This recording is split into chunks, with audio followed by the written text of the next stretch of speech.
जो circular मोशनનો topic છે ને એમાં અને રોટેશનલ મોશન એ બેનો ડિફરન્સ સમજી લો પહેલા. Rotational motion rigid body dynamics છે અને સર્ક્યુલર મોશન પાર્ટિકલનું ડાયનેમિક્સ છે. વાસ્તવમાં એમાં શું હોય કે કોઈ કણ હોય ને કાઇનેમેટિક્સ જ કહી શકીએ પણ એનું થોડું ડિફરન્ટ રીતે છે. કોઈ કણ છે એ આર ત્રિજ્યામાં વર્તુળાકાર ગતિ કરે છે એમ દળનો, એની વેલોસિટી છે વી આર ત્રિજ્યા છે, આ બધું ગમે તે હોય આ રીતે ગતિ કરતો હોય તો આને આપણે સર્ક્યુલર મોશન કહી શકીએ છીએ. સર્ક્યુલર મોશનમાં બે ટાઈપ્સની ગતિ આવે છે. કઈ કઈ આવશે? નિયમિત વર્તુળાકાર ગતિ, અનિયમિત વર્તુળાકાર ગતિ. નિયમિત વર્તુળાકાર ગતિમાં વેગ કેવો હોય? કોન્સ્ટન્ટ હશે. અનિયમિતમાં વેગ નહીં, ઝડપ. શબ્દોમાં ભૂલ કરું છું, વેગ નહીં પણ ઝડપ કોન્સ્ટન્ટ હશે અને આમાં ઝડપ કેવી રહેશે? અનિયમિતમાં ઝડપ કે વેગ બધું કેવું થતું હોય? બદલાતું રહેશે. આ બંને ડિફરન્સ હશે. અને રિજિડ બોડીમાં શું હશે? રોટેશનલ જેને કહેવાય છે એની અંદર કોઈ બોડી હશે પર્ટિક્યુલર. ધારો કે આ ટાઈપની કોઈ અનિયમિત આકારની બોડી છે એ પોતાના મધ્યમાન કેન્દ્રની આસપાસ શું કરતી હોય અથવા ગમે તે જગ્યાએ વર્તુળાકાર ગતિ કરતી હોય તો આ રિજિડ બોડી ડાયનેમિક્સ છે. રોટેશનલ મોશન આવશે. આની અંદર જડત્વની ચાક માત્રા આવશે.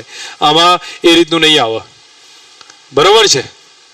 ચલો હવે આગળ સમજીએ. તો આ વસ્તુમાં જુઓ, કોઈ પણ પાર્ટિકલ છે એ પી પોઈન્ટથી ક્યુ પોઈન્ટ રોટેશનલ કરતો હોય, એ સર્ક્યુલર મોશન કરતો હોય ત્યારે જતો હોય તો જેમ કે સમજો અહીંયાથી આ આપણે ધારીએ છીએ તો આ પોઈન્ટ સમજી લો પી થી ક્યુ ઉપર અથવા પી થી પી ડેશ પર એ જાય છે તો એ દરમિયાન કેટલાનો એંગલ કપાય છે? ડેલ્ટા થીટાનો એંગલ કપાતો હશે. તો પ્રારંભમાં ખૂણો કેટલો હશે? θ1. પછી ખૂણો કેટલો છે? θ2. તો ડેલ્ટા થીટા કેટલો થયો? θ2 માઇનસ θ1. તો θ1 છે એ શું કહેવાય? કોણીય સ્થાન કહેવાય. પી સમયનું ટી બરાબર 0 સમયે ક્યાં છે ભાઈ? પી ઉપર છે. અને એ વખતનું કોણીય સ્થાન કેટલું? θ1. પછી એ જાય છે પી ડેશ પર તો એ વખતનું કોણીય સ્થાન કેટલું? θ2 થશે. અને કોણીય સ્થાનમાં થતો ફેરફાર ધેટ મીન્સ સ્થાનાંતર, કોણીય સ્થાનાંતર એ કેટલું આવ્યું? θ2 માઇનસ θ1.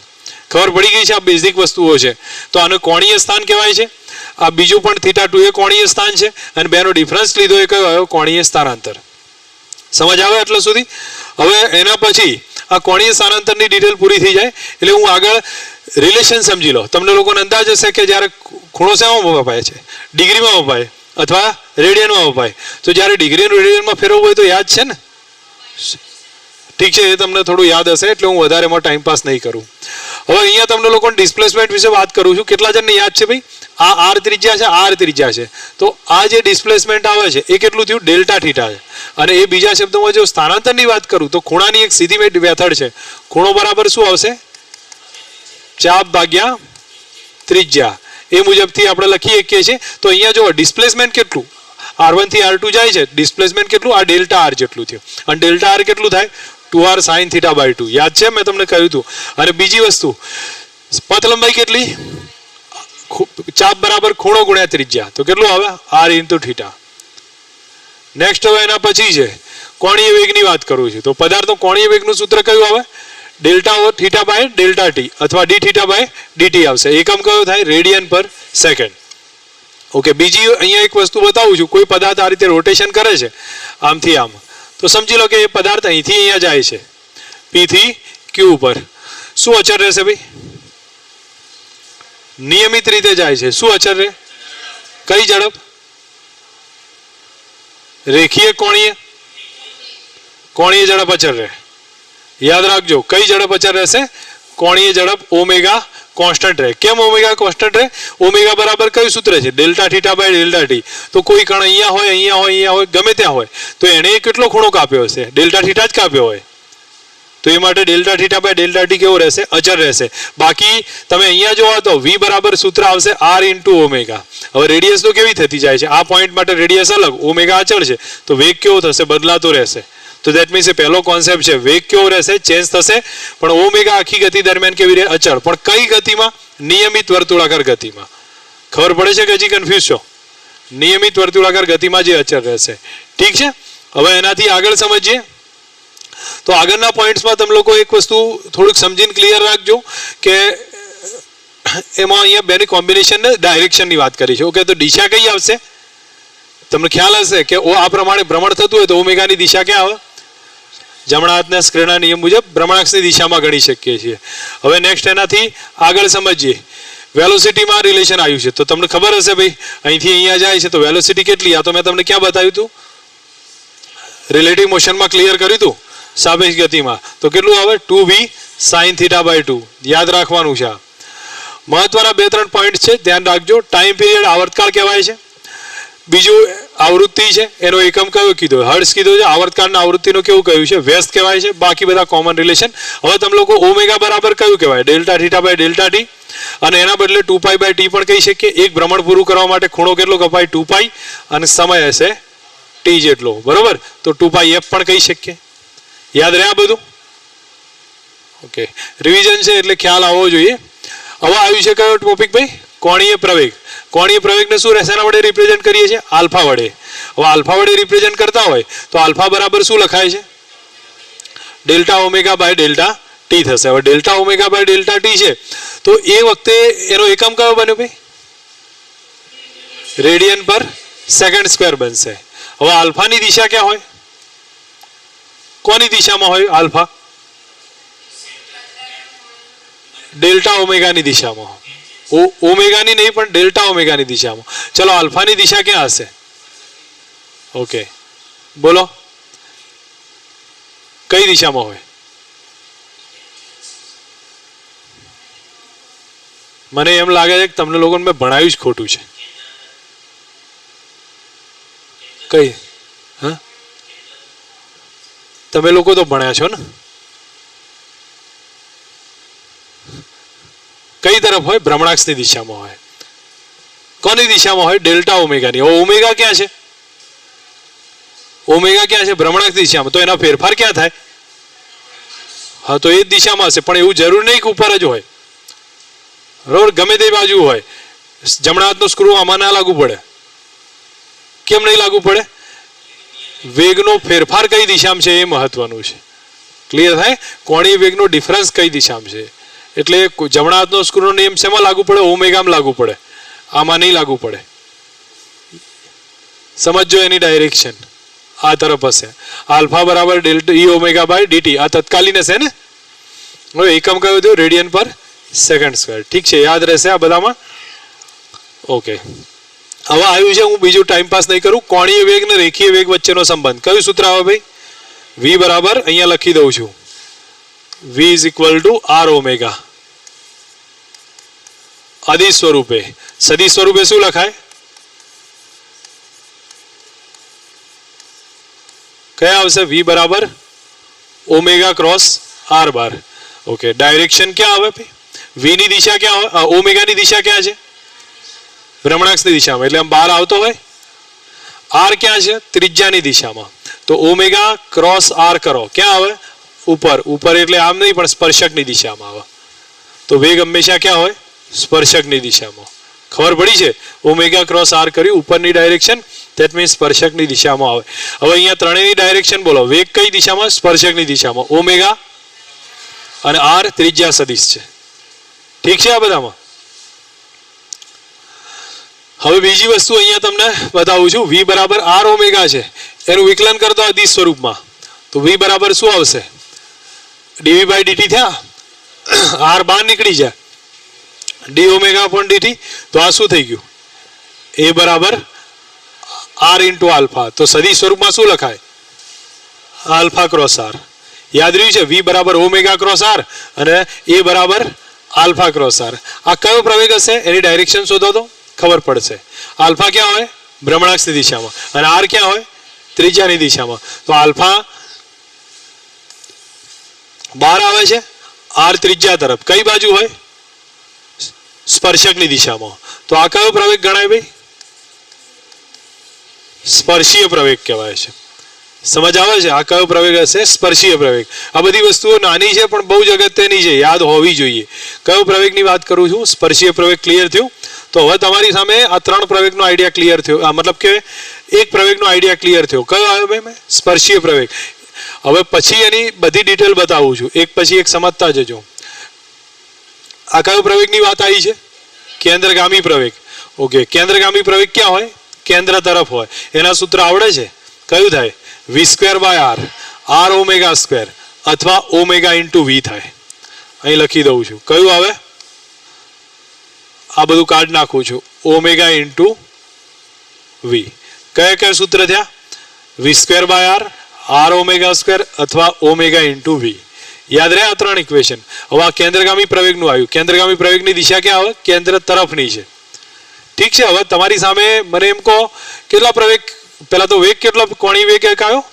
વેગમાં રેખીય વેગનું સૂત્ર કયું? આર ઓમેગા અદિશ અને દિશાવાળું ઓમેગા ક્રોસ આર. અને પ્રવેગનું બે પ્રવેગ, એક આલ્ફા ક્રોસ આર એટી કહેવાય અને સ્પર્શીય ઘટક છે, અને બીજો વી સ્ક્વેર અપોન આર કેન્દ્રગામી પ્રવેગ છે. યાદ છે?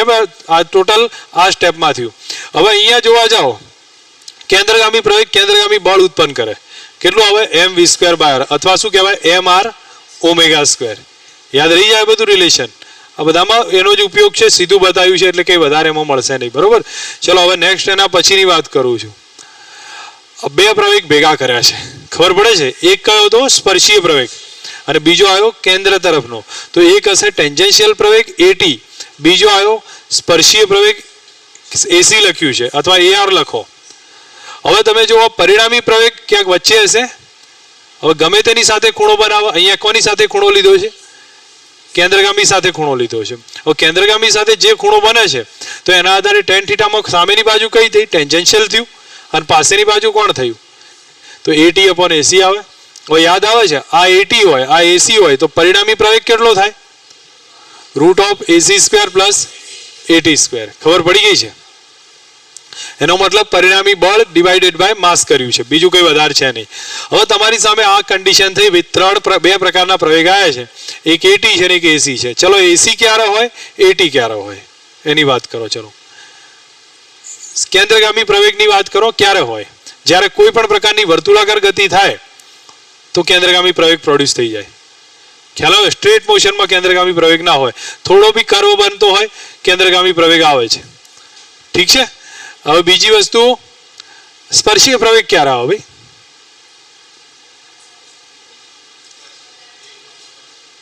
બોલો, ક્યારે આવે સ્પર્શીય પ્રવેગ? તમે લોકો થોડું બી સમજ્યા હશો, ભલે એની અંદર ડિટેલમાં કદાચ ના સમજાવે, એનાથી કોઈ ફરક નહીં પડતો, બેઝિક તો સમજાવ હોય ને થોડું તો. સ્પર્શીય પ્રવેગ ક્યારે આવે? જ્યારે સ્પર્શીય પ્રવેગ, જો એક વસ્તુ સમજો, અહીંયા બે કોન્સેપ્ટ તમારે સમજવા પડશે. સ્પર્શીય પ્રવેગ કરે શું? શેને ચેન્જ કરે છે? કોને ચેન્જ કરે છે? બોલો. સ્પર્શીય પ્રવેગનું સૂત્ર જ ખબર પડે, આલ્ફા આર છે. ઓકે, આલ્ફા કોને ચેન્જ કરે છે? ડેલ્ટા ઓમેગા બાય ડીટી, ઓમેગાને ચેન્જ કરે છે. તો તમે જે ગતિમાં રેખીય ગતિ સમજતા હતા ને, રેખીય ગતિમાં વી લેતા હતા અને પ્રવેગ એ લેતા હતા. વી ના એમાં શું ફરક હતો? એ શું કરતો હતો? વીમાં ચેન્જ કરતો હતો. તો રેખી આ જે આલ્ફા છે, સોરી જેને એટી કહેવાય, એટી કોના ઉપર ડિપેન્ડ છે? આલ્ફા ઉપર. અને એ કોને ચેન્જ કરે છે? ઓમેગાને ચેન્જ કરી દે છે. ખ્યાલ આવે છે? ઓમેગામાં વધારો થતો હોય અને પ્રતિપ્રવેગ હોય તો ઓમેગામાં શું થાય? ઘટાડો થતો હોય. બરોબર? ઓમેગામાં વધારો થાય અને પ્રવેગ ગણીશું, અને ઘટાડો થાય અને પ્રતિપ્રવેગી ગતિ પણ કહેવાય છે. પણ કયો પ્રવેગ હશે? કોણીય પ્રવેગ હશે અથવા સ્પર્શીય પ્રવેગની વર્તુળાકાર ગતિની કોન્સેપ્ટ વાત કરો. સમજ આવો? ઓકે, નિયમિત વર્તુળાકાર ગતિ થતી હોય, અચળ વેગ ઝડપથી ફર્યા કરતું હોય તો શું આવે? પ્રવેગ કોણીય વેગમાં ફેરફાર જ નહીં થતો.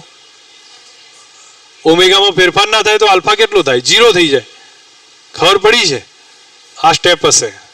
તો જ્યારે ઓમેગા, હું તમને પહેલા જ ક્લિયર બતાવું છું ભાઈ, ઓમેગાનો ફેરફાર કોણ કરે છે? તો આલ્ફા કરશે. અને આલ્ફાને આપણે શું કહીએ છીએ? શેના વડે દર્શાવીએ છીએ? એટી વડે. મતલબ કે આલ્ફાનો રિપ્રેઝન્ટેશન કોની સાથે રિલેશનમાં બતાવે છે? તો એટી વડે.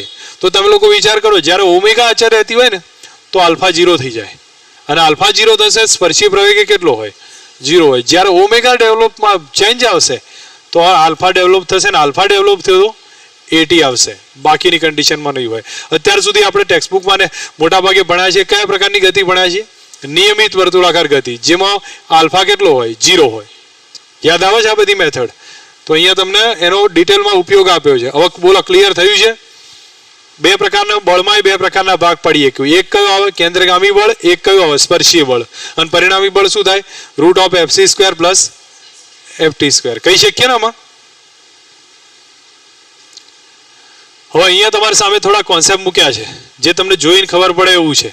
જો પહેલા શું કીધું, સ્પર્શીય પ્રવેગ 0 હોય અને કેન્દ્રગામી પ્રવેગ એ 0 છે. AR એ 0, AT એ 0.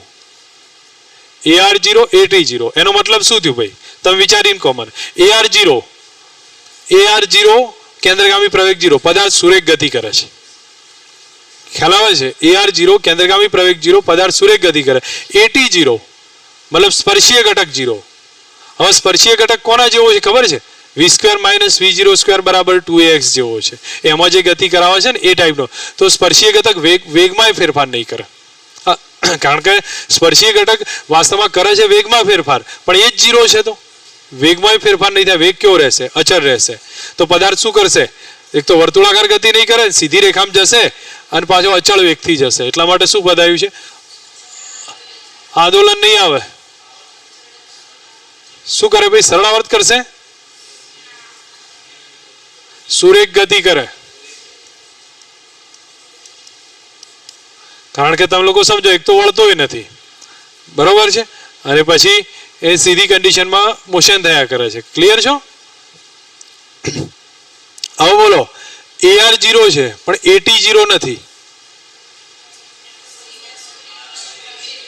હવે તમે લોકો વિચાર કરો, કેન્દ્રગામી પ્રવેગ તો 0 છે, બરાબર છે. તો આ એક આની વાત છોડ દો, આપણે સિમ્પલ સમજવાનો ટ્રાય રાખો કે તમારી પાસે કઈ ગતિ સ્પર્શીય છે ને, સ્પર્શીય એટલે એક જ દિશામાં થયો, તો એ શું કરશે? સુરેખ ગતિ કરશે, પણ એનો પ્રવેગ વેગ કેવો થશે? વધશે. ક્લિયર થાય છે? વેગ વધશે, આંદોલિતની વાત નહીં આવે. કઈ ગતિ આવશે? પ્રવેગી ગતિ. યસ, ઠીક છે. હવે બોલો, AR છે, AT નથી. AT છે જ નહીં, એનો મતલબ આલ્ફા 0, નિયમિત વર્તુળાકાર ગતિ થાય ઓમેગા અચળ સાથે. પડી સમજ? હવે આમાં શું આવે? બંને ના હોય તો અનિયમિત વર્તુળાકાર ગતિ છે. સમજ આવી છે કે હજી કન્ફ્યુઝન છે? પોઈન્ટ સમજ આવ્યા છે? યાદ રાખજો, આ બધા રિલેશનમાં ક્લિયર હોવા જોઈએ. ચલો એક એક પોઈન્ટને આપણે સમજીએ છીએ. અહીંયા તમને સામે બધી વસ્તુ ક્લિયર કરી છે. આમાં ગતિના પ્રકાર છે, એ બે પ્રકારમાં ગતિ કહી છે. એક તો ઝડપ અચળ રહે ને, બોલો ઝડપ અચળ રહેતી હોય તો એ કઈ થઈ? નિયમિત વર્તુળાકાર ગતિ. અને ઝડપ વધઘટ થતી હોય અનિયમિત થશે. ઝડપ અચળ રહેતી હોય તો આલ્ફા હોય નહીં હોય ને, ફક્ત કયો હશે? AC હશે, કેન્દ્રગામી પ્રવેગ v²/r. Non uniform circular motion. Normal કેસમાં જો જ્યાં આલ્ફા 0 હોય એ કઈ કહેવામાં આવશે? Uniform circular motion. જ્યાં આલ્ફા 0 નથી, non uniform circular motion. Clear? હવે એનાથી આગળ સમજીએ તો જો અહીંયા ધ્યાન આપજો. નોન યુનિફોર્મ સર્ક્યુલર મોશનમાં તમે લોકો સમજી શકો છો, બે પ્રકારના પ્રવેગ હોય. કયા કયા? મેં તમને કહેલું છે, વારે-વાર રિવાઇઝ એટલા માટે કરું છું, માઇન્ડમાં સેટ થઈ જવું જોઈએ. કયું આવે? AT plus AC.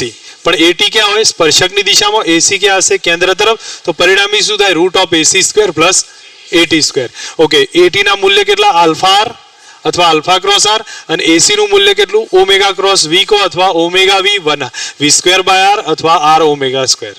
યાદ રહ્યા બધા ઇક્વેશન? ઠીક છે. હવે AT ને આ લોકોએ લખીને સીધું બતાવ્યું છે. કયું આવ્યું? આલ્ફા R થશે. AC માટે કયું આવે? v²/r ઓમેગા V અથવા R ઓમેગા². ક્લિયર છો ને? હવે અહીંયા તમને મેં ઓલરેડી ડિસ્કસ કરી લીધું છે, એટલે હું કોઈ ટાઈમ પાસમાં નહીં જાઉં, તમે લોકોને ખ્યાલ આવી જશે. આ સૂત્રો યાદ છે? કમ્પેરિઝન છે, બરોબર? કયા સૂત્ર આવશે? આવો, V = V0 + AT, તો omega = omega 0 + alpha t. Theta x = V0 t + 1/2 AT², તો થીટા બરાબર ઓમેગા 0 t + 1/2 આલ્ફા t². પછી v² = V0² + 2ax, so ω² = omega 0² + 2 alpha theta. અને આ કયું સૂત્ર છે? n સેકન્ડમાં કાપેલું અંતર. x = V0 + a/2 2n - 1. એના ઉપરથી આવી ગયું. બોલો, આવડે કે નહીં? ઓકે, આ ક્યારે લાગુ પડે ભાઈ? બોલો ચલો, ક્યારે લાગુ પડે? અચળ પ્રવેગી ગતિ. તો કયો શું અચળ હોય? શું અચળ હોય ભાઈ? આલ્ફા અચળ હોય.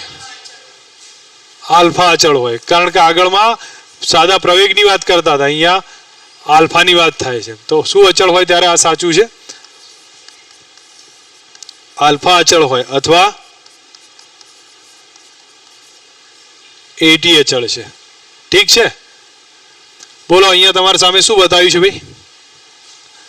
વેલોસિટી અને એક્સલરેશન સ્પર્શીય, હો, કેન્દ્રગામી નહીં. સ્પર્શીય પ્રવેગ અને વેગ બે એક દિશામાં હોય તો શું બતાવ્યું છે? સ્પીડમાં વધારો થાય છે. અને વેગ અને પ્રવેગ સ્પર્શીય વિરુદ્ધ દિશામાં હોય સ્પીડમાં ઘટાડો થાય છે. ખબર પડે છે આ બધા રિલેશન? ઓકે, અહીંયા જો હવે કોઈ કન્ડિશન આપી છે, ટોર્ક 0 હોય, તમને થોડોક યાદ હશે, ટોર્ક 0 હોય તો કોણીય વેગમાન કેવું રહે? અચળ રહે. કોણીય વેગમાન અચળ છે તો એ કન્ડિશનમાં આપણે એલ બરાબર કોન્સ્ટન્ટ ગણ્યું છે. હવે એલ કોન્સ્ટન્ટ ગણીએ તો એ કન્ડિશનમાં તમને ખ્યાલ હશે કે વર્તુળાકાર ગતિ થાય. આ જે કન્ડિશનમાં ટોર્ક 0 છે, વર્તુળાકાર ગતિમાં એ શું હોય છે? ટોર્ક 0 જ હોય છે ને. તો એ ટોર્ક 0 કરીને આપણે એક ગણતરી લીધી છે, તો ગતિ ઉર્જાનો ફેરફાર કેટલો કર્યો છે? 0 છે. કેમ? કારણ કે વર્તુળાકાર ગતિ દરમિયાન કાર્ય કેટલું થાય છે? 0 થાય છે.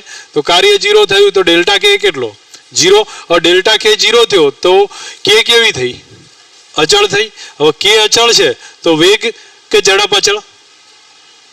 કે બરાબર હાફ mv સ્ક્વેર છે તો ઝડપ અચળ. શબ્દોનું ઓળખો. વેગ તો દિશા બદલે છે, સદિશ રાશિ છે, બરોબર છે. એટલે અહીંયા શું કહ્યું છે, એ કન્ડિશનમાં કદાચ લખ્યું હોય ના લખ્યું અલગ વસ્તુ છે, પણ કે અચળ છે ને તો શું અચળ રહે ભાઈ? ઝડપ અચળ. વેગ બદલાય, દિશા બદલે ને, અને વેગ બદલે તો વેગમાને બદલાશે, અચળ નથી. આખો કોન્સેપ્ટ ખબર પડી છે આમાંથી? નાના ક્વેશ્ચન બને તો ખબર હોવી જોઈએ. કોઈ પણ વર્તુળાકાર ગતિ થતી હોય, વર્તુળાકાર ગતિ ક્યારે થાય? વર્તુળાકાર ગતિમાં ટોર્ક 0 હશે અને એ કન્ડિશનમાં એનું કાર્ય 0. હવે કાર્ય 0 તો ડેલ્ટા કે 0. ડેલ્ટા કે 0 તો કે અચળ થયા. કે અચળ તો ઝડપ અચળ. વેગ બદલાય છે વર્તુળાકાર ગતિમાં દિશાના કારણે, અને વેગ બદલાય તો વેગમાન બદલાશે. બસ આ બધા કોન્સેપ્ટ છે એકબીજા સાથે રિલેશનમાં. અહીંયા એક સામાન્ય સમજ આપી છે, વર્ક ડન બાય સેન્ટ્રીગ્યુલર ફોર્સ. હવે મેં તમને પહેલા જ કીધું કેન્દ્રગામી બળ કેટલું કાર્ય કરે? 0 કરે છે. તો કાર્ય કોણ કરે છે? સ્પર્શીય પ્રવેગ કાર્ય કરે છે, બરોબર. સ્પર્શીય પ્રવેગ કાર્ય કરશે, બીજું કાર્ય નહીં કરે. તો એ સિચ્યુએશનમાં યાદ રાખજો એફટી કાર્ય કરે છે. પાવરનું સૂત્ર કયું? એફવી લખીએ છીએ ને, પણ વાસ્તવમાં એફટી આવે એમાં, જો વર્તુળાકાર ગતિમાં. કારણ કે આ તો કાર્ય કરતો નથી કેન્દ્રગામી. તો બોલો સમજ આવે છે? કેન્દ્રગામી કેમ કાર્ય નહીં કરે? ખૂણો ને એવું થાય છે. W બરાબર એફ ડી કોસ 90, અને કોસ 90 કેટલો થાય? 0 થઈ જશે. ચલો હવે આવ્યું છે કેન્દ્રગામી અને કેન્દ્ર ત્યાગી. શું ફરક છે ભાઈ કેન્દ્રગામીમાં અને કેન્દ્ર ત્યાગીમાં? કેન્દ્રગામી અંદર જાય છે તો કેન્દ્ર ત્યાગી કેમ બહાર જાય છે? તો શું ફરક થયો બેમાં? આભાસી છે, વાસ્તવમાં એ જ છે, પણ બેલેન્સ કરવા માટે આપણે એને વિરુદ્ધમાં લેવામાં આવે છે. જો એ બેલેન્સ એટલે કઈ રીતે મેં તમને સમજાવ્યું હતું, કદાચ યાદ હોય તો. અહીંયા તમે લોકો જુઓ, આપણે આ તરફ કેન્દ્રગામી બળ 10 ન્યૂટન લાગે છે એમ મેં ધારી લીધું છે. તો મને પહેલા સમજ આવી જોઈએ કે મારે 10 ન્યૂટન છે ને એ જ શું પૂરું પાડે છે મને? કેન્દ્રગામી બળ, બરાબર. પણ મારે રિપ્રેઝન્ટેશન કરવું હોય કોઈ પણનું તો હું શું બતાવીશ? કેન્દ્ર તરફ એફસી લાગે છે અને આ બાજુ કયું લાગે છે? વિરુદ્ધ દિશામાં 10 ન્યૂટન. તો બોલો બેલેન્સમાં કર્યું તો એફસી બરાબર શું આવ્યું? આવ્યું કે નહીં બેલેન્સ? વાસ્તવમાં બીજું કંઈ નથી, એ બેલેન્સ કરવા માટે. પણ સમજદાર માણસને સીધો જ ખ્યાલ આવી જાય અંદર છે કેન્દ્રગામી બળ છે, પણ એને બેલેન્સ કરવા માટે વિરુદ્ધમાં લઈ લીધું. તો કેવું ભાઈ કેન્દ્ર તરફ એફસી હશે ને આ બાજુ 10 ન્યૂટન, તો બસ સરખાયું તો આપણને એફસી મળી ગયા. સમજ આવે છે કે કેન્દ્રગામી બળનું એ જ સૂત્ર છે, બાકી કોઈ વધારે છે નહીં. એના ડિફરન્સ આપ્યા છે. કેન્દ્રગામી બળ ક્યાં હોય? કેન્દ્ર તરફ, અને આ ક્યાં હોય? દૂર તરફ. વાસ્તવિક છે આ કયું છે? આભાસી. આમાં બધો સાર આવી જશે. ઠીક છે, બાકી તમારે વાંચવું હોય વાંચી શકો છો. મહત્વનો પોઈન્ટ અહીંયા છે, કઈ ફ્રેમ હશે? ઝડપીય અને અઝડપીય બંનેમાં પેદા થાય છે. ઝડપીય એટલે સ્થિર અથવા અચળ વેગી અવસ્થા, અને અઝડપીય કઈ હોય? પ્રવેગી હોય. ઓકે, ઠીક છે. આ સમજો અહીંયા પોઈન્ટ શું કીધો છે કે આપણી પાસે કોઈ કણ વર્તુળાકાર ગતિ, કોઈ પદાર્થ વર્તુળાકાર ગતિ કરે છે. અહીંયા ધારો કે એમ દળ છે, અહીંયા એમ દળ છે, તો આ બે વચ્ચેનું તણાવ T2 કેટલું ને આ બે વચ્ચેનું તણાવ T1 કેટલું? બે વચ્ચેનું અંતર 2 મીટર છે અને 1 મીટરના ભાગ પડ્યા છે. શું કરી શકું ભાઈ?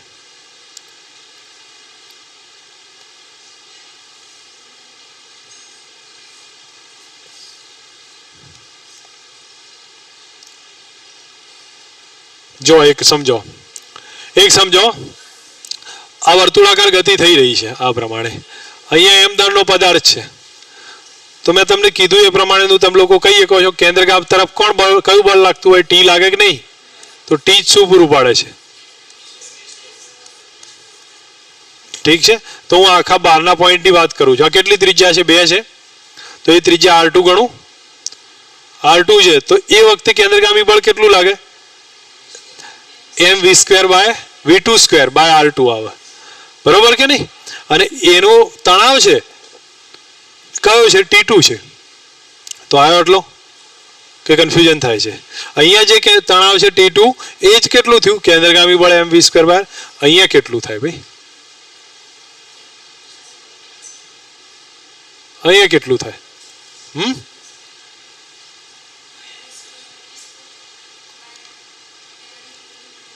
ચલો અહીંયા હું લખું T1 પાસે, તો કયું આવે? mv² બાય R1 બરાબર શું લખી શકું? શરમ કરો લે તમે લોકો, મને ખરેખર વિચાર આવે છે કે તમે લોકોને મેં શું કરાવ્યું આખું વર્ષ. શું થાય?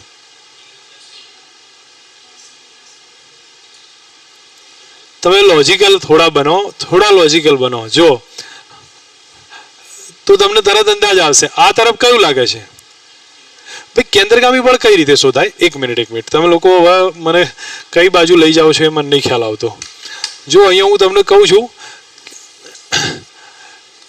આ તરફ એક વસ્તુ સમજો, કેન્દ્રગામી બળ એટલે કયું બળ આવે? કેન્દ્ર તરફ લાગતું બળ આવે.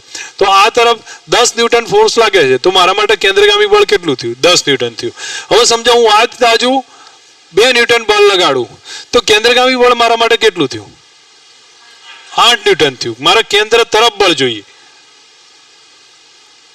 હવે એમાં તમે એમ કહેશો કે 10 + 2 = 12 થાય, તો T1 + T2 કરવું, તો કયું આવે મારે? T1 - T2 આવે. કેન્દ્ર તરફ મારો બળ જોઈએ, બીજું કંઈ નહીં જોઈતું. તો અહીંયા તમે લોકો ઓબ્ઝર્વ કરી શકો છો, આ બાજુ T1 લાગે છે, આ બાજુ કયું લાગશે? T2 લાગશે. એવું નહીં કે આ ડાયરેક્શન છે, આ તો આના માટે છે, આના માટે તો વિરુદ્ધમાં જ જાય ને. તો T1 - T2 થશે. એ શું થઈ જશે? કેન્દ્રગામી બળ T1 - T2. ઠીક છે, હવે કોઈ ભૂલ નહીં થાય ને? તો તમને 3 પથરા મૂક્યા હોય તો આવડવા જુઓ. બરોબર, અહીંયા એક જોડ્યો છે, બીજો જોડ્યો, ત્રીજો જોડ્યો હોય તો શું થાય? T3 - T2 થાય. એ કેન્દ્રગામી બળ આપે. બરોબર.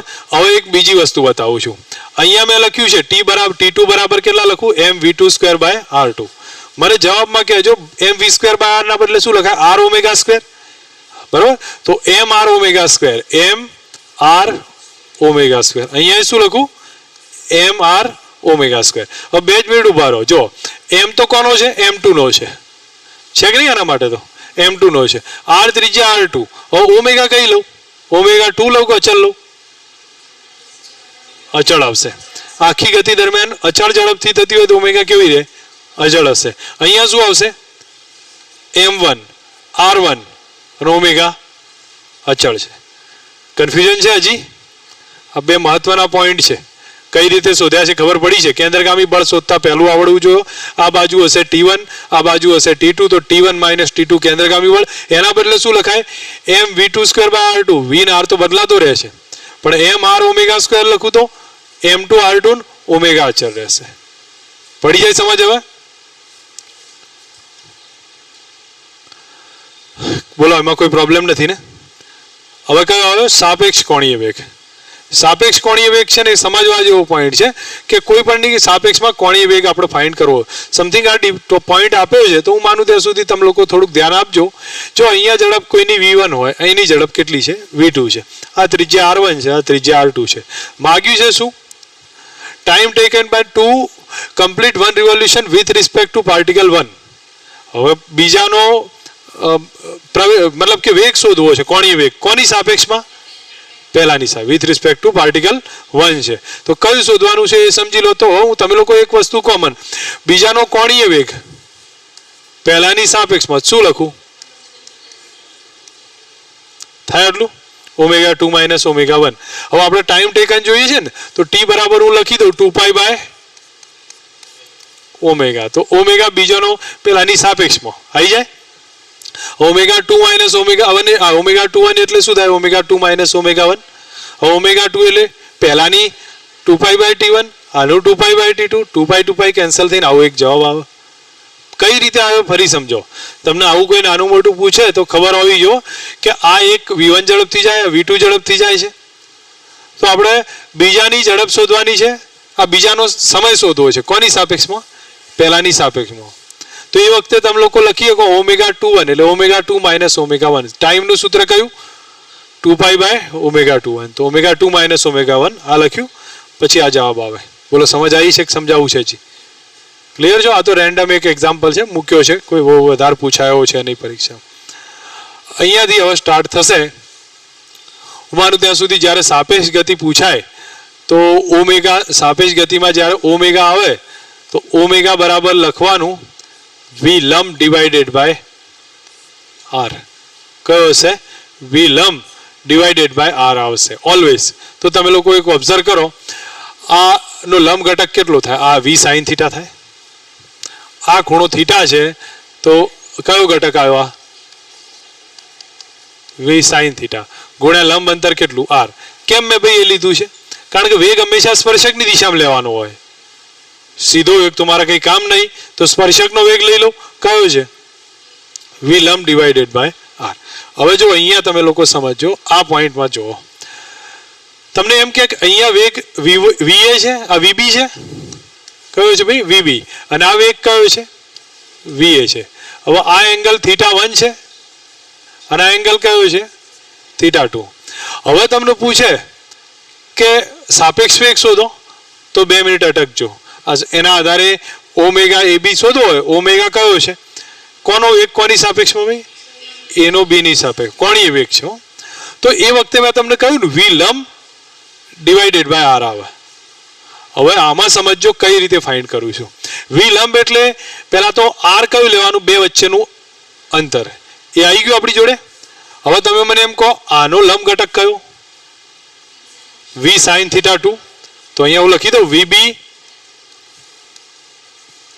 સાઇન θ2. આનો લંબ ઘટક કયો? વીએ સાઇન θ1. બોલો બે કઈ દિશામાં જાય છે? એક આમ જાય છે, એક આમ જાય છે. તો યાદ કરો બંને ઓપોઝિટ ગયા કે નહીં? તો પ્લસ કરી દો વચ્ચે. બરોબર છે? તો વીબી સાઇન θ1 2 પ્લસ વીએ સાઇન θ1. તો વીબી સાઇન θ2 પ્લસ વીએ સાઇન θ1 ભાગ્યા કયું અંતર?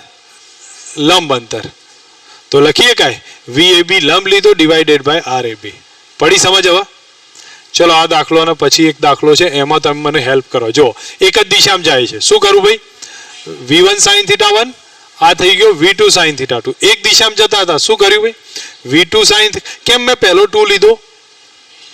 બીજાની સાપેક્ષમાં પહેલો છે. તો V2 sign θ2 minus V1 sign θ1 બરાબર ભાગ્યા કેટલા? આર. પડે સમજ હવે? એક દાખલો આપણે કદાચ આગળ આવશે, જો કે અહીંયા જ આપ્યો છે. ચલો શોધી આપશો ભાઈ? આ કયો છે? 4 આયા? હા બોલો. 3 આવી ગયા. ઓપોઝિટ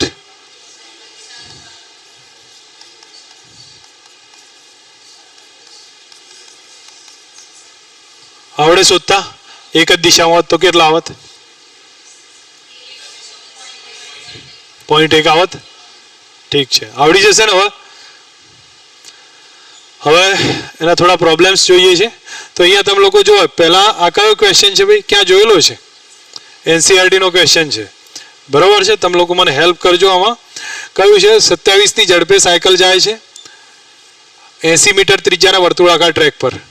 બ્રેક લગાવે છે 0.5 મીટર પર સેકન્ડના દરથી ઓછું થાય છે ગતિ. તો ચોખ્ખા પ્રવેગનું મૂલ્ય અને દિશા કેટલી? ચલો પહેલા તો જે આપ્યું છે એ લખો. આ શું આપ્યું છે ભાઈ? બોલો તો વી કેટલો છે? 27. 5 ભાગ્યા 18 કરો, કેટલા આવે?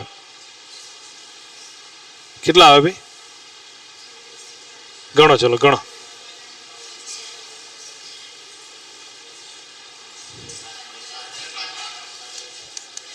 15 ભાગ્યા 2 થાય, બરોબર. 7.5 મીટર પર સેકન્ડ. ત્રિજ્યા કેટલી છે? 80 મીટર. ચલો, કોઈ મને કહેશે ભાઈ આ શું આપ્યું છે?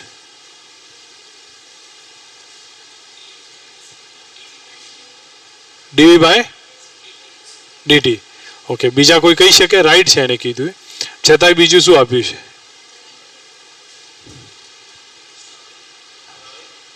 હા, ગુડ ગુડ, પ્રવેગ આપ્યો છે.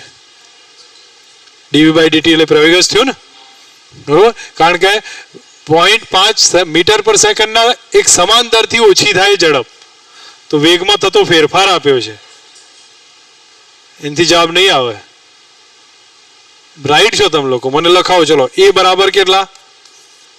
0.5 મીટર પર સેકન્ડ સ્ક્વેર. હવે ઓલરેડી મારી પાસે તો આને શું માગ્યું છે? પ્રવેગ આપ્યો છે, પ્રવેગ માગ્યો છે. તો કયો પ્રવેગ માગ્યો છે, શું માગ્યું છે? બોલો બોલ બોલ, રાઈટ હોય. હા, અચ્છા, આ કયો આપ્યો છે?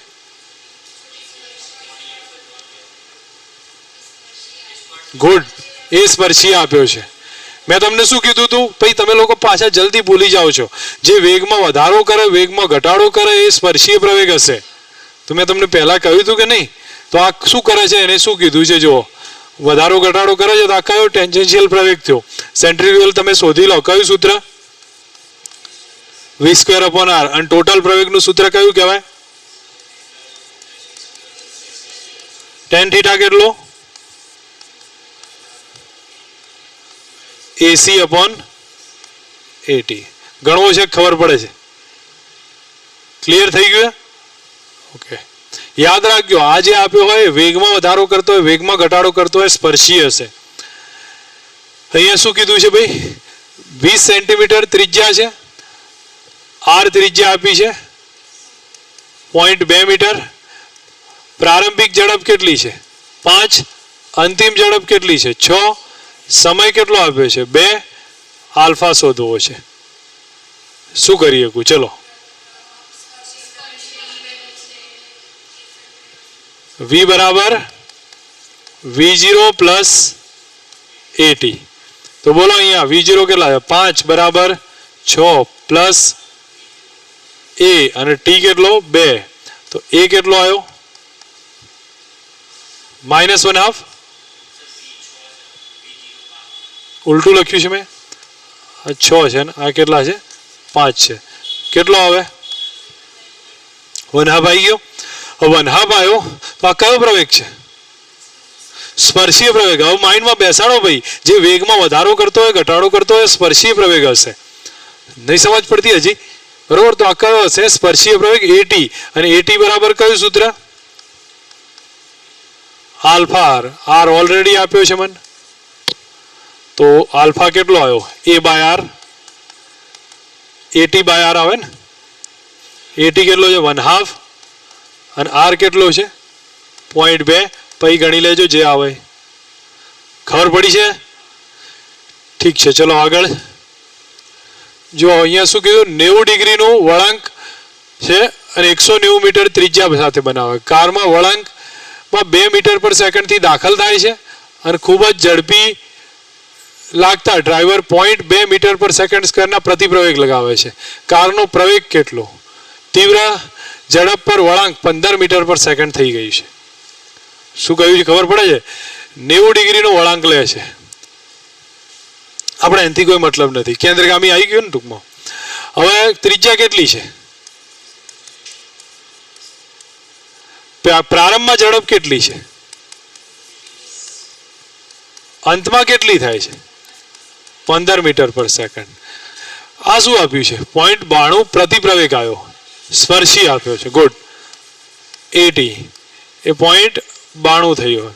હવે આ પ્રતિપ્રવેગ આપ્યો, આપણને માગ્યું શું? પરિણામી પ્રવેગ. હવે પ્રતિપ્રવેગ તો આપ્યો છે, કેન્દ્રગામી પ્રવેગ જ શોધવો છે મારે. કયું સૂત્ર? હવે વી કયો લઉં આમાંથી? વી લઉં V0 લઉં? જે તે પોઈન્ટ પર જે તે સમયનો લેવાય તો છેલ્લે કેટલો થાય છે? યાદ રાખજો કયો લેવાનો છે? 15. 20 નહીં લેવાનો. 20 આપ્યો છે તમને, તમારા સારા માટે છે, પહેલા ખબર પડે છે. પરીક્ષામાં સીધો 20 આવશે, તમે લોકો કન્ફ્યુઝ રહેશો. તો અહીંયા મેં 15 લઈ લેવાનું અને R થશે. બોલો જવાબ આવી ગયો AC નો. તો પરિણામી A કેટલો થાય? આવડે છે હવે?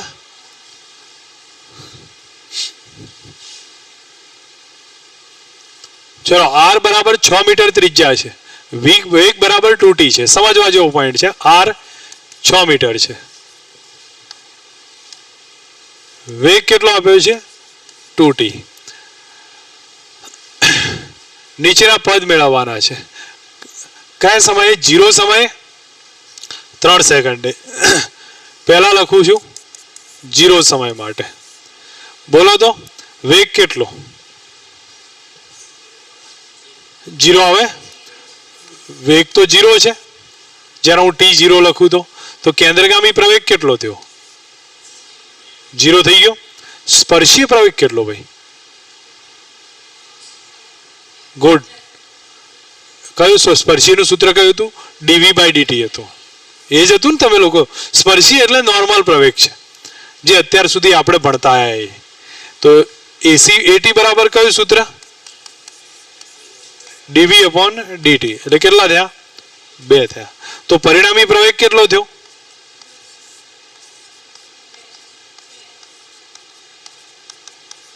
2 જ આવ્યો.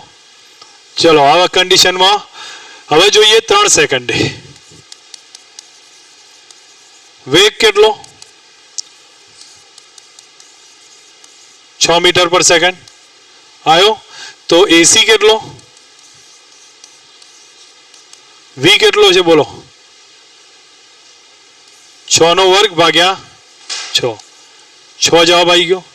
પડશે સમજ? AT કેટલો? ગુડ. dv/dt. એ તો કેટલો છે? 2 જ છે. તો A કેટલો આવ્યો? 6 નો વર્ગ વત્તા √40. પડી સમજ? આવડે હવે આ પેટર્ન? તમે લોકો ભાઈ કહી શકો અહીંયા? ખબર પડે છે આને શું કર્યું છે? જો, બે અલગ અલગ બળ છે, M1 M2. એના દળ આપ્યા, ત્રિજ્યા આપી છે. અચળ કોણીય ઝડપ 10 થી ફેરવવામાં આવે છે. T1/T2 નો ગુણોત્તર કેટલો? ચલો, મને T2 કેટલો છે એ લખાવશો? બોલો ચલો. સૂત્ર તો બોલો. M2 R ઓમેગા સ્ક્વેર કહેવાય કે નહીં? તો M2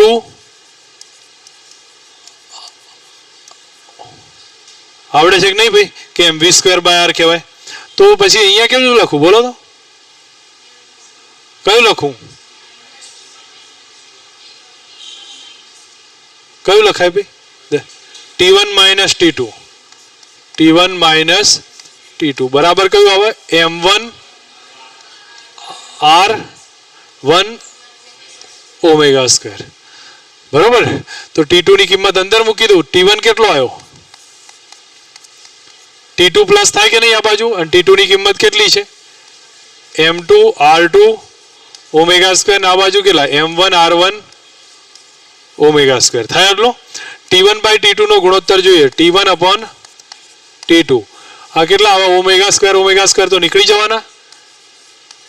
M2 R2 divided by M1 R1 વત્તા થાય કે નહીં? આવ્યું? મૂકી દો કિંમત, જે હશે જવાબ આવી જશે. કોઈ ના કોઈ રિલેશન. સમજાવવું છે કે આવડે? હા,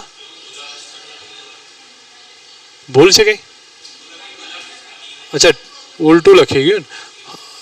હા, તો T2/T1 કરી દીધું. બરાબર, ભલે કોઈ વાંધો નહીં. પછી તમે કરી લેશો ને આમાં ગણતરી કરજો ઘરેથી, તો થોડો ખ્યાલ આવે એ પ્રમાણે. ચલો નેક્સ્ટ હવે આગળ લઉં છું. એમાં શું કહ્યું છે? વળાંકવાળા રસ્તા ઉપર યાદ આવે છે બધા ઢોળાવાળા અને ઢોળા વગરના અને બધા રસ્તાઓ આવતા હતા. તો એમાં પહેલું કયું છે? માત્ર ઘર્ષણ વડે. સેકન્ડ કયું આપ્યું છે? રસ્તા પરના નમન વડે. અને થર્ડ કયું છે? ઘર્ષણ અને નમનનો આધારિત કઈ રિલેશન. આપણે આ બધા બહુ ડિટેલમાં નહીં જવું. તમે એનસીઈઆરટી જે ભણ્યા છે એ સૂત્રો હું યાદ કરાવડાવું છું, બીજું કંઈ નથી. એનસીઈઆરટીમાં આપણે પહેલાં તમને ખ્યાલ હશે કે અહીંયા કહ્યું છે કે માત્ર ઘર્ષણ વડે શું થતું હોય.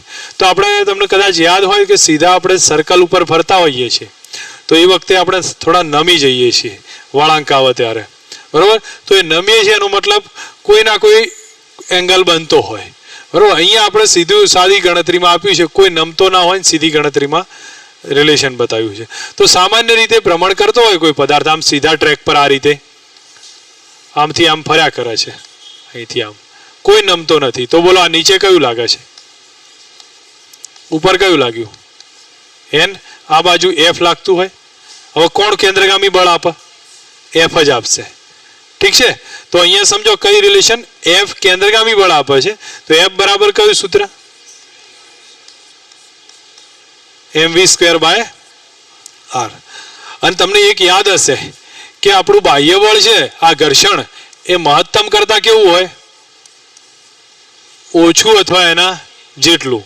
તો એફ ના બદલે શું લખી દઉં? અને મ્યુ એન ના બદલે mg. તો અહીંયા એમ શું થઈ ગયું? કેન્સલ. તો v બરાબર કેટલા આવ્યા? રૂટ આવી ગયું કે નહીં રિલેશન? તમારે સાબિતીની કોઈ મતલબ નથી, સૂત્ર આવડવું જોઈએ. કયું છે? સીધા રસ્તા ઉપર કયું આવે? રૂટ મ્યુ આરજી, બરોબર. હવે નેક્સ્ટ આવ્યું ઢોળાવાળા ઉપર. ઢોળાવાળાની હું સાબિતી નહીં આપતો, સીધું સૂત્ર યાદ રાખવાનું કહું છું. Minimum tan θ. જો ઢોળાવાળો છે ને પાછો ઘર્ષણ શું છે? નથી, બરોબર છે. ઘર્ષણ ના હોય એ વખતે ટાયરની ઘસારો કેવો હોય? ન્યૂનતમ હોય, એનું ઓપ્ટિમમ ઝડપ કહેવાય, બરોબર. તો એ વખતે tan θ બરાબર કયું સૂત્ર આવ્યું? v²/rg. યાદ રહે. અને થર્ડ કન્ડિશન, જો ઘર્ષણ હોય તો પછી મેક્સિમમ ઝડપ કેટલી? rg root of mu plus tan θ અને 1 માઇનસ મ્યુ tan θ. ખબર પડે છે? મિનિમમ ઝડપ જો કે એનસીઈઆરટી નહીં આપી, તમે લોકો એને યાદ રાખી શકો. આ પ્લસ માઇનસ શું કરી દેવાનું? ઉલટાઈ દેવાના છે. યાદ રહ્યા છે આટલા સૂત્ર? બોલો કોઈ માણસ સીધે સીધો આવે છે તો કયું આવે? Root mu rg. પછી સમજો કે એ ઢોળાવાળા રસ્તા આવે છે તો કયું આવ્યું? tan θ બરાબર v²/r. હવે આ જ પોઈન્ટ ક્યાં આવે? ધારો કે વિમાન છે એ આ પ્રમાણે ગતિ કરતું હોય વર્તુળાકાર, તો એમાં કઈ ગતિ આવે ભાઈ? એમાં કયું સૂત્ર આવે? વિમાન નમન નહીં કરતું, આમ તમને ખ્યાલ હોય તો સીધે સીધું થોડું આવે. એમાં ઘર્ષણ ના આવે ભાઈ. એમાં ઘર્ષણ ક્યાંથી આવે? એમાં આ આવશે tan θ બરાબર કયું? v²/rg. તો વિમાન માટે આ બધા માટે આ જ રિલેશન છે. તમને અંદાજ આવશે ને, વર્તુળાકાર ગતિ કરતું હોય થોડુંક શું હશે? એમ નમેલું હશે સમસ્થિતિ સાથે. tan θ બરાબર કયું સૂત્ર? v²/rg થશે. અને આગળ કયું હતું? અને આ બીજા ક્યાં વપરાય? ઓપ્ટિમમ ઝડપ, ટાયરનો ઘસારો દૂર કરવા માટે. બીજી વસ્તુ અહીંયા આવી, આ બે યાદ રહ્યા? ઘર્ષણ હોય તો આવે rg મ્યુ પ્લસ tan θ અને 1 માઇનસ મ્યુ. આ તમારે યાદ રાખવા જ પડશે. હું આમાં કોઈ બીજું હેલ્પ નહીં કરું તમને. ઓકે, જો કે મેં તમને ડિસ્કસ કરી લીધું છે. સાયકલ પર જઈને નમીએ છીએ તો એમાં કયું આવે છે? વિમાનમાં આ જ રીતે નમે છે, ખ્યાલ આવે છે? તો એમાં ઘર્ષણને એવોઇડ કરીને સીધું આ લખીએ કે છે. સમજ આવી ગઈ છે? હવે સાદા લોલકને હમણાં રહેવા દો, એ આપણે જોઈએ છીએ. ઓકે, ચલો સાદા લોલક પરથી હું તમને કહું છું કે આમથી આમ દોલન થાય છે, કયો ઘટક વર્તુળાકાર ગતિમાં મદદ કરે છે? અથવા એક કામ કરો, આને હમણાં રહેવા દો, આની જરૂર નથી. આ એક પોઈન્ટ ડિફરન્ટ છે. હવે તમે આમથી આમ, તમને ખ્યાલ હશે ને આ રીતના દોલનો થતા હોય, તો બોલો આમાં વજન કયું લાગે? mg. હવે અહીંયા તણાવ હોય, આ ખૂણો થીટા થાય, કયો થાય? થીટા. પહેલા ચેપ્ટરમાં ભણ્યા છો ને આપણે 12th તો તમને યાદ હશે t cos θ ના કયું આવે? t sin θ. બોલો t cos θ શું કરે છે? mg થયા. તો t cos θ બરાબર mg. અને ટી સાઇન થીટા શું કરે છે? વર્તુળાકાર ગતિમાં કેન્દ્રગામી બળ આપે છે, બરાબર? તો કયું લખાય? એમ આર ઓમેગા સ્ક્વેર અથવા એમ v square by R. R કયો લઉં? આ લેવાય કે આ લેવાય? નીચે વાળો લેવાય, બરાબર? તો કયું આવશે? ટી સાઇન થીટા બરાબર m small r omega square. તો ટેન થીટા બરાબર આવી ગયું છે, બરાબર છે? પછી તમે આમાં તમે આર ને એલ આ જો આ ડિસ્ટન્સ કયું છે ભાઈ? આર છે. તો સાઇન થીટા બરાબર રિલેશન લખાવો તો શું આવે છે? તો આર બરાબર કેટલા થાય કે નહીં? આર બરાબર એલ સાઇન થીટા. તો તમે અથવા એક માઇન્ડમાં સેટ રાખો. જો તમને લોકોનું સીધાર્થમાં કહું, આ બે ઘટકો છે ને, કોઈ પણ પાયથાગોરસના બે ઘટકો એ કર્ણના ઘટકો છે. કોના ઘટક છે ભાઈ? કર્ણના છે. તમે લોકો જો આ કર્ણ છે તો એને ખૂણાની પાસેની બાજુ તો એલ કોસ થીટા આ થાય, અને આ ખૂણાની સામેની બાજુ તો એ કઈ થાય? એલ સાઇન થીટા થાય. તમને સીધું આવડવું જોઈએ. કર્ણના ઘટકો છે કોઈ પણ પાયથાગોરસ મુજબ. એટલે પછી એમાં પછી લખવા ના જવાનું, આવી રીતે સાબિત થોડું કરવાનું હોય. સીધું સમજી લો, કર્ણના બે ઘટક પડ્યા, પાસેની બાજુ છે એની આર કોસ થીટા છે, બીજો કયો છે? સાઇન થીટા છે. તમને એના આધારે આ જે લંબાઈ એલ છે તો આ કયો થયો? એલ સાઇન થીટા બરાબર આર થઈ ગયો. તમે લોકો અહીંયા લખી શકો છો વેલ્યુ. યાદ રહ્યા છે કે સમજવા પડશે? હવે એવું જ આ સ્ટેપમાં એ જ થયું ને, મૂળ તો બધું એક જ છે, કોમન છે, એટલે વધારે નહીં જોતા.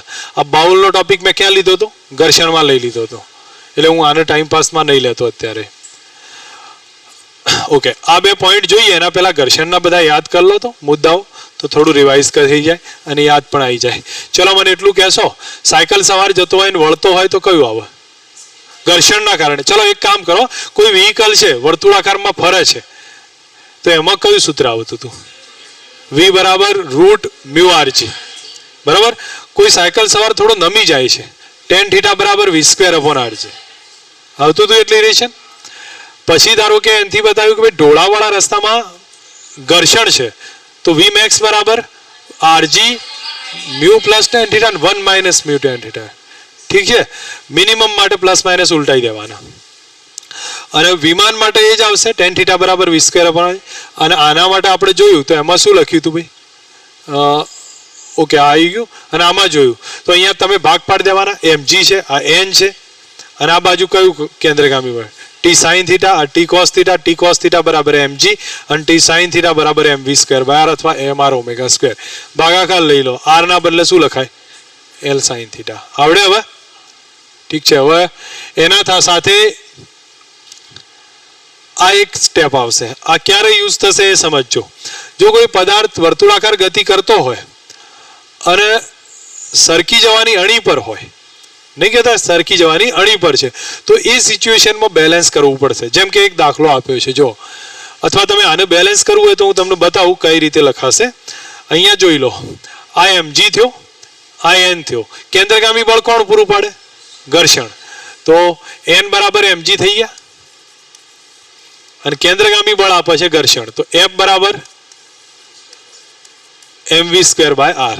હવે તમને એ ખબર હશે F fs મેક્સ કરતા કેવું હોય? મોટું અથવા એના જેટલું. નાના બદલે શું લખાય? Mu n. F ના બદલે કેટલા લખી દઉં? mv square by r. આના બદલે શું લખું? Mu into n. n ના બદલે mg. m શું થઈ ગયું? કેન્સલ. તો હમણાં જે સૂત્ર સાબિત કરતો હતો એ જ આવ્યું કે નહીં? Mu R G. બરોબર? તમને યાદ હોય તો ડાયરેક્ટ લખી દેજો. ખબર પડી ગઈ છે? ઓકે, ચલો આ દાખલો આપ્યો છે, એમાં રકમ વાંચો. 15 સેન્ટીમીટર ત્રિજ્યા છે, એનસીઆરટી નો છે. 0.15 મીટરની ત્રિજ્યા છે. કેટલા આ શું આપ્યું છે ભાઈ? આવૃત્તિ આપી છે. એને શું કરવાનું છે? ઓમેગામાં ફેરવવાના છે. ઓમેગા નહીં આપ્યા, આવૃત્તિ આપી છે. ચલો તો આવૃત્તિ કેટલી છે? 100/3. ગણિત આવડે છે ને? બરોબર? 100/3 પરિભ્રમણ પર મિનિટ છે હો ભાઈ. તો એક કામ કરીએ છીએ, ઓમેગા કેટલા? ઓમેગામાં ફેરવવું હોય પરિભ્રમણ પર મિનિટ થી રેડિયન પર સેકન્ડ, તો 100/3 ગુણ્યા શું કરીશું? 2π/60 કરજો. ઓમેગા આવી ગયું. ઠીક છે? હવે એને શું કીધું છે એ બોલો. બે સિક્કા પડ્યા છે, એક 4 સેન્ટીમીટર ને એક 14 સેન્ટીમીટર. આ જ તકતી ઉપર એક અહીંયા 4 પડ્યો છે ને બીજો ક્યાં પડ્યો છે? 14 પર પડ્યો છે. ભ્રમણ ચાલુ કરે છે, ઘર્ષણાંક છે 0.15. કયો સિક્કો પડી જશે? તો પેલા વી મેક્સ નું સૂત્ર લખાવો તો કયું હતું? રૂટ આ જ હતું ને? લખાવો કિંમત. મ્યુ કેટલા છે? 0.15. આર કેટલા? સોરી 0.15 જ છે. અને જી કેટલા? 10. બરોબર. હવે આ સ્ટેપ આવ્યું તો વી મેક્સ આવ્યા છે. વી મેક્સ તમે લોકો ચેક કરી લેશો 2 મિનિટ. કેટલા થાય છે? ઓકે 225 જ થાય છે ને? 2.25 જોઈ લેજો. 0.25 જોજો ને મારી ભૂલ ના થતી હોય, કારણ કે મને સીધું કેલ્ક્યુલેશનમાં અંદાજ નહીં આવ્યો. 2.25 2.25 થશે આઈ થિંક. અને એનું રૂટ લેવું પડશે એટલે 15.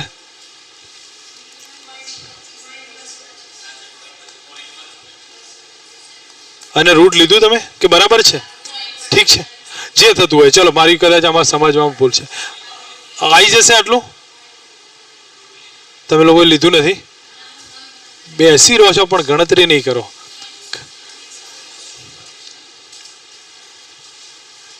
અથવા ચલો 1 જ મિનિટ. 0.47. ચલો 1 જ મિનિટ. વી મેક્સ આયા. મને વી મેક્સ આપ્યા છે કે ઓમેગા આપ્યા છે? આપણી પાસે તો ઓમેગા આપ્યા છે ને, બરોબર છે? ક્લિયર છો? હવે તમે એક વસ્તુ કરો કે આટલી ઝડપથી ભ્રમણ કરે, મારો ઓમેગા જો વી મેક્સ ને કન્વર્ટ કરવું પડશે. અથવા તમને એક કામ કરો, અહીંયાથી જ અટકી જાઓ. આ વી મેક્સ છે એના બદલે શું લખી દઉં? આર ઓમેગા લખાય. હા, તો એ પ્રમાણે એડજસ્ટ કરીને તમે લોકો ફાઇન્ડ કરો. અથવા તમે એક વસ્તુનો વિચાર કરો કે આ જે આપણે